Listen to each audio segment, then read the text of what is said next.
We begin with a poignant story tonight of love and sacrifice in the face of overwhelming odds. A young couple learns their child will be born with a debilitating medical condition, and they bring him into the world anyway. Now these parents have a medical marvel on their hands. Here's ABC's David Wright. For Brandon and Brittany Buell, the first serious curveball of parenthood came the day after their 17-week ultrasound. These are his legs. His hands and feet are in the air like this. Okay. The scan where the couple first found out they were having a baby boy. The ultrasound tech was acting strange. She got really quiet, and when she got to his head and was measuring it, she didn't say a word. Then, the very next day, the phone rang with sobering news. They told me he had spina bifida. Wow. And how did you process that? I don't really know. I didn't really process it at the time. I couldn't really believe it. Turns out that initial diagnosis was wrong, but the scan showed a severe brain abnormality. Their son's head was not forming properly, the brain almost non-existent. Miraculously, Jackson survived. He's now just over a year old. The doctors didn't expect him to. In fact, it was the sort of pregnancy where doctors, as gently as possible, mention the word termination. Abortion is much too charged a word. It wasn't until 23 weeks pregnant that it was brought up. About the options. That we had the option to terminate in the state of Florida until 24 weeks. To put it bluntly, many American families faced with that 17-week scan would not have brought this baby into the world. How many fingers do I see? Jackson's parents gave him a chance. Where do they come from? I can't say, but I bet they have come a long, long way. But in a way, this is the essence of that debate, isn't it? It can be if anybody wants to Sort turn of. it Some into people it. take it that way, but we never we don't try to take it that way. No. Hi, handsome. They did think about termination. I would feel terrible doing something like that.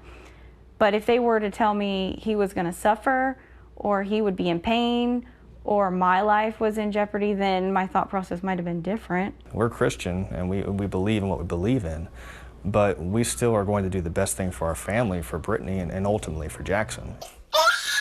And this is Jackson today, severely disabled, but thriving. For us, this just seems normal. We don't have another child. This is the first one. Even just bathing him is a task that requires both parents. You want to play with your toys? Was that a yes or was that a no? Where do you put his happiness? He's You happy happy, baby? almost all the time. He's just like He any is. other baby. He's teething and gassy, so he's cranky often. There you go. Good job. And he is the sweetest baby. I know we're biased, and that's fine, but Every parent is, yeah, right? of course. But Jackson is not like most other babies. Here's what his brain should look like. Instead, this is Jackson's brain. Only a year later did neurologists at Boston's Children's Hospital come up with the proper diagnosis. Microhydranencephaly. Dr. Heather Olson saw Jackson in August. How much of the brain is there? So very little. Will he ever be able to talk? I would be shocked if he could. Will he ever be able to walk?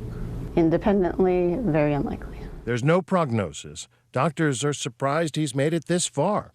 Do you have any sense as to how long he can survive with this? I don't know. I don't have a crystal ball. It really depends on the medical complications. Such a good boy. He's only made it this far with the help of his parents. Jackson gets nutrition through a feeding tube. Burping him involves removing the excess fluid directly from his stomach. He sometimes suffers It's okay. from mild seizures. Even when he's really calm, sometimes he'll go into a slight seizure. Is he suffering?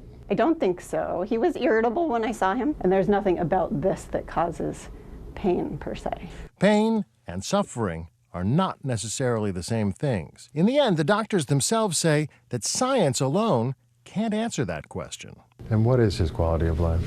Again, I met him once, so I don't have a full appreciation of that, but I would ask his parents.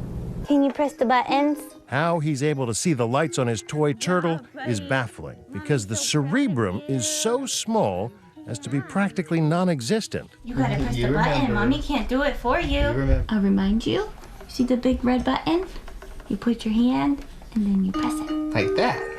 And yet his parents, who spend so much time with him, are convinced their son is in there.